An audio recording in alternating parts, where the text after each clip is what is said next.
కర్నూలు జిల్లా మంత్రాలయంలో BC federation అధ్యక్షుడు నవీన్ కుమార్ ఆధ్వర్యంలో రౌండ్ టేబుల్ సమావేశం నిర్వహించారు. మంత్రాలయం నియోజకవర్గంలో బీసీ సామాజిక వర్గానికి ఇరు పార్టీల సీట్లు కేటాయించాలని డిమాండ్ చేశారు. త్వరలో మంత్రాలయంలో 1,00,000 మందితో బీసీ గర్జన నిర్వహిస్తామని తెలిపారు. మంత్రాలయం నియోజకవర్గంలో అధిక శాతం బీసీ సామాజిక వర్గం ఎక్కువగా ఉన్నందున ఎమ్మెల్యే సీటు ఇరు పార్టీల బీసీలకే కేటాయించాలని డిమాండ్ చేశారు.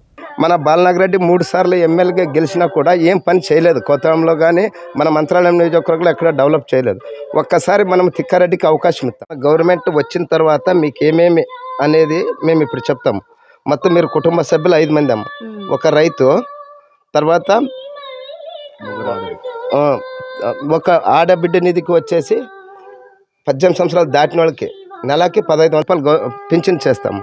దాంతోపాటు అన్నదాత ప్రతి పొలం ఉండే రైతుకి 20,000 రూపాయలు ఇస్తాం. ఇప్పుడు 7,500 ఇస్తారు కదా, మేము 20,000 రూపాయలు ఇస్తాము. తర్వాత ఇవ్వగలము